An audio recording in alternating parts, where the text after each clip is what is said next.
mempunyai sebuah pendapat, entah kalian itu setuju atau tidak dengan pendapat aku sendiri, yaitu cantik belum tentu menarik dan menarik tidak memerlukan cantik. Ya.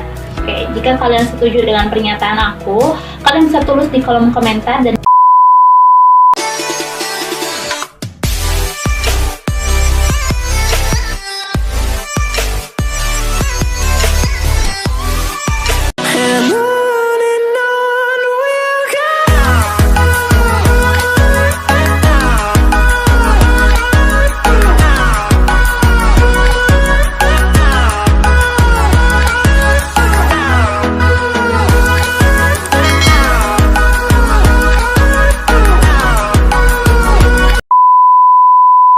Oke, back to my YouTube channel, Marlina Channel. Annyeong. Kali ini aku akan coba bahas mengenai sebuah hal yang menarik, yaitu inner beauty. Inner beauty ini adalah sebuah kecantikan yang dari dalam, yang natural. Kecantikan itu bisa terpancar ke setiap orang. Oke, di sini aku udah punya sebuah referensi yang akan aku bahas kali ini. Kalian setuju atau tidak, kalian bisa tulis di kolom komentar. Dan jangan lupa, jika kalian suka dengan video kali ini yang aku buat, jangan lupa like, share, and comment, serta subscribe video aku, serta aktifin juga lonceng notifikasinya agar aku bisa terus berkarya, channel aku bisa terus berkembang untuk kedepannya. Aku di sini mempunyai sebuah pendapat, entah kalian itu setuju atau tidak dengan pendapat aku sendiri, yaitu cantik belum tentu menarik dan menarik tidak memerlukan cantik. Oke, jika kalian setuju dengan pernyataan aku, kalian bisa tulis di kolom komentar. Dan jika kalian tidak setuju dengan pernyataan aku, kalian bisa tulis di kolom komentar kenapa kalian tidak setuju dengan pernyataan aku. Kenapa aku bilang seperti itu? Karena cantik itu mempunyai tipe atau kriteria dari setiap masing-masing orang yang memandang, gitu kan? Nah, kalau menarik itu tidak memerlukan wanita tersebut harus cantik, wanita tersebut harus manis dan lain sebagainya, tidak perlu. Dia cukup menarik di mata orang yang dekat dengan dia, dan dia juga menarik di setiap orang yang melihatnya. Kata cantik dan menarik ini, si menarik lebih unggul ketimbang yang cantik. Karena apa? Yang cantik belum tentu menarik, dan yang menarik ini bisa mengalahkan yang namanya perempuan cantik. Nah, aku lebih suka kata menarik ketimbang kata cantik, gitu kan? Nah, karena ya itu tadi alasannya ya teman-teman, mempunyai kriteria. Setiap orang mempunyai kriteria cantiknya masing-masing. Cantik itu harus gini, bla bla dan lain sebagainya. Itu tergantung pada orang tersebut. Nah, kalau menarik ini sendiri itu berarti bisa dikatakan wanita yang menarik itu bisa mengalahkan wanita cantik. Aku kasih contoh, kenapa wanita cantik bisa kalah dengan wanita yang menarik? Karena cantik belum tentu menarik, dan menarik tentu memerlukan cantik. Jadi contohnya kayak gini, si A itu orangnya cantik, putih, tinggi dan lain sebagainya, yang menurut kriteria cantiknya masing-masing lah, pokoknya kayak gitu. Dan yang B itu biasa aja tapi dia menarik. Dan kenapa laki-laki itu lebih menyukai lah perempuan yang menarik ketimbang wanita cantik? Aku kasih tahu, karena menarik itu sesuatu hal yang ada dalam diri kita, yang selalu terpancar setiap orang yang melihat kita. Entah itu dari cara berkomunikasi dengan orang, entah itu dari cara dia menyampaikan sesuatu yang bisa membuat menarik dan bisa diterima di setiap orang. Jadi kenapa aku katakan menarik itu adalah salah satu bagian dari inner beauty perempuan. Nah, kali ini aku akan coba bahas 10 ciri wanita yang mempunyai inner beauty dari dalam. So, kalian bisa cek ciri-ciri tersebut, apakah dia atau apakah teman kamu atau pacar kamu dan pasangan kamu itu mempunyai inner beauty yang aku sebutin kali ini. Kalian bisa cek apakah ciri-ciri ini ada di diri dia atau tidak. Ciri-ciri wanita yang mempunyai inner beauty itu adalah: pertama, kamu tidak pernah berusaha menjadi diri orang lain. Kamu percaya pada diri sendiri dan menerima kekurangan. Kan? Jadi maksudnya gini, ciri yang pertama ini, kamu menjadi diri kamu sendiri. Be yourself. Ya. Kamu yang tahu kekurangan kamu seperti apa, kamu yang tahu dan mengetahui kelebihan kamu itu kayak gimana. Nah, kamu yang harus bisa membackup kedua tersebut. Jadi diri kamu sendiri tidak dibuat-buat, kamu menjadi diri kamu sendiri. Kamu yang mengetahui kekurangan kamu seperti apa, dan kamu juga yang mengetahui kelebihan kamu itu dari segi hal yang mana, gitu kan. Nah, jadi apa adanya, kamu yang menjadi diri kamu sendiri dengan kekurangan kamu dan kelebihan kamu, yaitu kamu, gitu kan. Tidak berusaha menjadi diri orang lain agar bisa menarik di hadapan orang. Nah, itu bukan sama sekali bagian dari inner beauty, karena inner beauty itu adalah sebuah ketulusan, sebuah kejujuran yang ada di dalam hati, gitu. Nah, yang kedua, katanya kamu mempunyai rasa empati yang tinggi. Kamu selalu berusaha menempatkan dirimu pada posisi orang lain. Jadi maksudnya empati di sini, teman-teman. Empati itu adalah sebuah perasaan. Ketika kamu menghadapi suatu permasalahan itu, kamu bisa merasakan atau bisa memposisikan diri kamu di posisi orang lain. Contohnya seperti ini. Ketika orang terlibat masalah, ketika orang mempunyai sebuah permasalahan, gitu kan. Nah, rasa empati kamu itu lebih tinggi ketimbang orang lain. Itu berarti kamu mempunyai ciri inner beauty ini. Contohnya, ketika seorang mempunyai sebuah problem atau sebuah permasalahan, gitu kan. Kamu tidak hanya bisa mengidentifikasi orang tersebut, tapi kamu malah justru bisa menempatkan dan memposisikan, mana kalau saya ada di posisi dia, dan apa yang harus saya lakuin ketika saya ada di posisi dia. Nah, kamu itu bisa menempatkan diri menjadi posisi dan bisa merasakan apa yang mereka rasakan. Jadi rasa empati ini itu kamu merasakan apa yang orang lain alami, sehingga kamu tidak berpikiran untuk mengidentifikasi orang, gitu kan, menjudge orang, gitu kan, orang itu jahat, orang itu baik, dan lain sebagainya. Tidak akan berpikiran seperti itu. Karena apa? Karena di dalam diri kamu itu akan terus muncul rasa mengintrospeksi diri sendiri, dan bagaimana ketika dan bisa merasakan posisi yang ada di posisi mereka. Jadi kalian itu akan bisa lebih menghargai orang lain dan merasakan perasaan orang lain, gitu.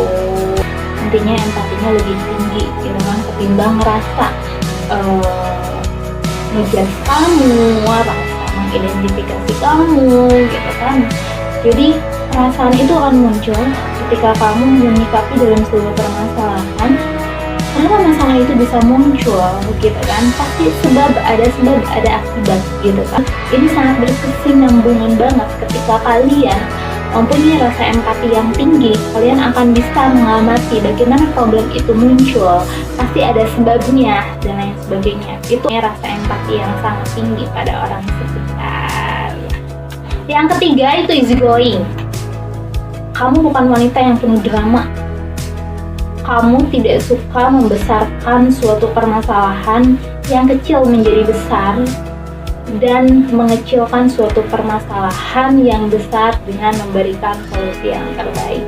Ini ketika kamu mempunyai sebuah problem atau sebuah permasalahan, gitu kan, entah itu besar ataupun kecil permasalahan tersebut, kamu itu easygoing. Kamu tidak membesarkan sebuah permasalahan yang emang itu besar atau itu kecil menjadi besar, tapi kamu mencoba menyikapinya lebih tenang, stay cool, gitu kan, easygoing, dan berusaha menemukan solusi yang terbaik tanpa harus membesarkan sebuah permasalahan, gitu kan.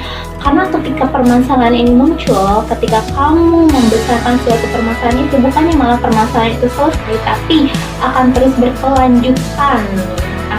berkelanjutan menjadi mungkin lebih besar, gitu kan, atau menjadi suasana menjadi tidak enak dan lain sebagainya. Jadi salah satu ciri orang yang mempunyai inner beauty yaitu easygoing tadi, easygoing ini gitu kan. Jadi tidak pernah membesarkan suatu permasalahan, entah itu besar ataupun kecil, tapi kamu mencoba mensyukuri, mencoba menerima, dan bagaimana kita bisa menemukan solusi yang terbaik untuk menyelesaikan permasalahan ini tanpa harus balik lagi, tanpa harus mengidentifikasi orang meskipun orang tersebut salah gitu kan.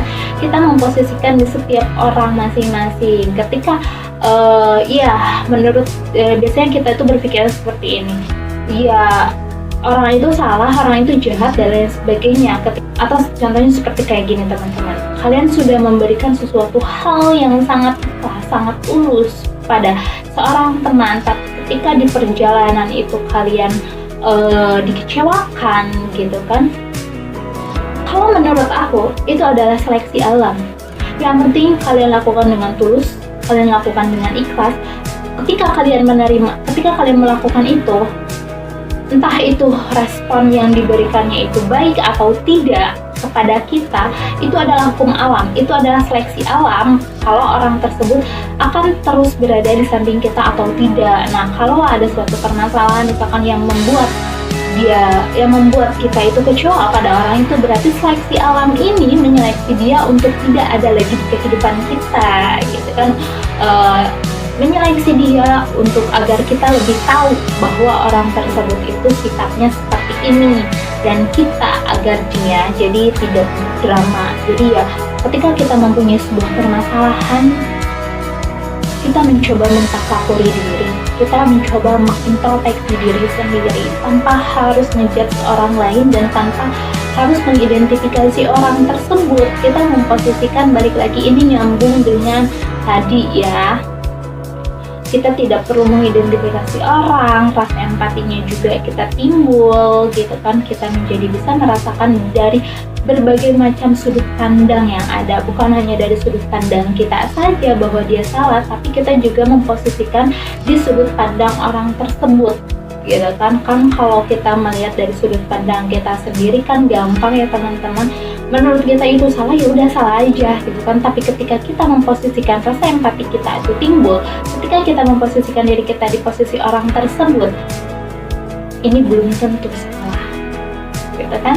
Nah, seperti itu. Jadi kita melihat dari berbagai macam sudut pandang, tidak hanya sudut pandang kita saja.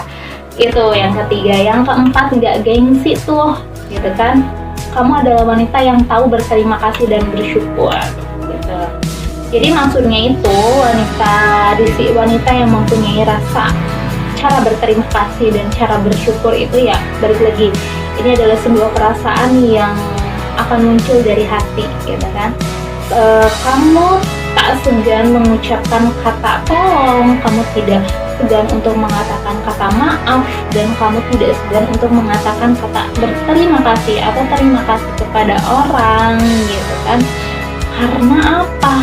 Karena itu wanita yang mempunyai kesadaran yang tinggi. Jadi kita akan lebih tahu bagaimana cara menghargai orang lain, entah itu dari respon yang dia berikan ke kita, ya otomatis kita akan memberikan stimulus yang baik juga ke mereka kayak gitu. Jadi selalu bersyukur dalam setiap permasalahan juga gitu kan. Selain kamu mempunyai rasa peduli, kamu juga mempunyai rasa terus bersyukur dan bersyukur apa yang pernah terjadi dalam kehidupan kamu, baik problem ataupun kebahagiaan yang kamu dapetin. Kamu selalu bersyukur dan kamu selalu melihat dari berbagai macam sudut pandang orang ketika melihat permasalahan kayak gitu. Kamu siap dan yang kelima, kamu siap dan berani menghadapi hal-hal baru dalam kehidupan kamu serta mampu beradaptasi dengan baik. Nah, maksudnya di sini bahkan kamu mampu menikmati setiap momen dalam hidupmu walau tidak sesuai rencana. Jadi maksudnya itu kayak gini, kamu siap dan kamu berani menghadapi hal-hal baru dalam kehidupan kamu. Karena kalau kita ngomongin kehidupan ini emang tidak sesuai dengan rencana, kadang mengecewakan gitu kan, kadang jauh di luar dugaan kita. Berbagai macam hal di kehidupan ini bisa terjadi gitu kan, karena dalam kehidupan itu tidak ada yang namanya seimbang. Menurut aku kayak gitu. Ketika kita sudah berbuat baik kepada orang tersebut belum tentu juga akan berbuat baik kepada kita. Itu hukum alam, teman-teman. Jadi kamu siap dan kamu berani dalam menghadapi berbagai hal yang buruk yang menimpa kehidupan kamu. Easy going tadi, bersyukur gitu kan. Terus yang nyambung juga ke yang tadi, ciri yang kedua gitu kan, kamu bisa mempunyai empati yang sangat tinggi juga gitu kan. Ini emang saling berkesinambungan banget antara ciri 1, kedua, ketiga, dan keempat ini ya teman-teman, karena inner beauty itu adalah kecantikan yang muncul dari dalam hati sehingga orang bisa melihat pancaran itu kayak gitu. Yang keenam, kamu objektif dalam menilai segala sesuatunya. Maksudnya objektif di sini kamu tidak pernah memihak antara satu dengan yang lain gitu kan, dalam menilai sesuatu hal. Jadi ya yang tadi pernah aku bilang di ciri yang kedua, kamu memposisikan dan melihat dari berbagai macam sudut pandang agar kamu bisa menilai secara objektif dan menarik kesimpulan secara objektif juga kayak gitu ya, dan memberikan solusi yang terbaik apa yang akan kamu perbuat gitu kan, dan lain sebagainya. Next yang ketujuh, kamu percaya bahwa wanita yang kuat adalah wanita yang rendah hati gitu kan. Kamu percaya akan wanita yang makin rendah hati, makin cantik, auranya makin terpancar. Jadi meskipun dia mempunyai segala kelebihan yang dia punya, tapi dia merasa dia itu belum menjadi apa-apa gitu kan, dia masih memerlukan orang lain gitu kan, dan dia tidak pernah sombong atas apa yang dia punya saat ini gitu. Tetap rendah hati, ini yang paling penting buat perempuan ya. Yang kedelapan, kamu bukanlah wanita pendendam. Kamu tidak dikuasai oleh rasa dendam dan benci. Nah, ini biasanya kalau orang sudah dikhianati, sudah dikecewakan sama orang, itu rasa benci akan muncul ya. Tapi biasanya kalau aku ada di posisi ini gitu kan, entah kalian setuju atau tidak dengan pendapat saya, ketika saya dikecewakan dengan suatu hal atau seseorang, biasanya aku itu pertama, ini adalah seleksi alam. Kenapa ini bisa terjadi pada kehidupan saya? Berarti ini yang terbaik buat saya. Yang kedua, aku mensyukuri ternyata seleksi alam ini akan membawa saya kepada sesuatu hal yang sangat jauh lebih baik ketimbang sebelumnya. Contohnya ketika kita dikhianati atau dikecewakan sama orang gitu kan. Ketika kita sudah tulus kepada seseorang, misalkan pertemanan ya, kita ambil contoh pertemanan. Ketika kita sudah berteman dengan tulus pada orang tersebut gitu kan, tapi di suatu pertengahan jalan itu orang tersebut malah mengecewakan kita, pertama itu mungkin rasa sakit hati itu pasti ada, karena itu adalah fitrahnya ya, karena itu adalah rasa yang akan muncul begitu saja, respon yang akan muncul dalam diri kita. Tapi setelah kita cerna gitu kan, setelah kita mentafakuri diri, kenapa ini bisa terjadi, ini mungkin adalah teguran buat kita gitu kan, dan terus bersyukur apa yang telah kita punya dan menjadikan ini adalah sebuah pembelajaran yang sangat berharga buat kedepannya gitu. Jadi tidak mengidentifikasi bahwa dia itu jahat, ternyata setelah aku udah berbuat baik sekian banyak ke dia, tapi dia malah berbuat jahat kepada saya. Jangan pernah berpikiran seperti itu. Nothing tulus saja kamu sudah memberikan hal yang baik kepada dia, otomatis akan mendapatkan suatu hal yang baik, bukan dari dia tapi dari orang lain. Ketika kamu memberikan suatu ketulusan dan keikhlasan buat orang, belum tentu orang tersebut tulus berbuat baik, dan kita bahkan akan menerima kebaikan tersebut atau lebih dari orang lain, kayak gitu ya. Ketika empati kita tinggi, kita tidak akan merasa dendam, kita tidak akan merasa benci pada sesuatu hal, justru malah menjadikan pembelajaran. Dan ketika kita sudah balik lagi ya, tadi contohnya ketika kita mempunyai kekecewaan terhadap seseorang dan menjadikan pembelajaran tersebut untuk kedepannya, kayak gitu ya. Katanya di sini juga sebutkan ketulusan ada hal yang paling penting dalam hidupmu. Kamu tidak suka berpura-pura dan memutarbalikkan fakta, karena bagimu ketulusan adalah bukti nyata kamu menghargai orang lain. Ketulusan juga membuat orang lain merasa dihargai dan takut dibohongi. Jadi yang tadi aku bilang, nothing tulus ketika kamu berbuat sesuatu hal pada orang lain, entah orang itu akan berbuat baik juga ke kita atau tidak. Yang penting kamu udah tulus, kamu udah ikhlas memberikan semua yang kamu bisa lakuin untuk dia.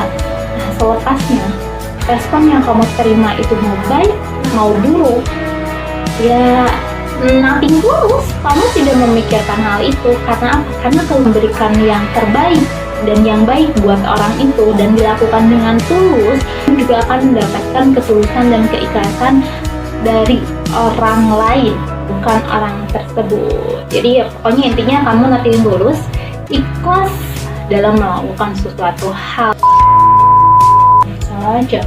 Jangan lupa like, share, and comment, serta subscribe dan aktifin lonceng notifikasinya.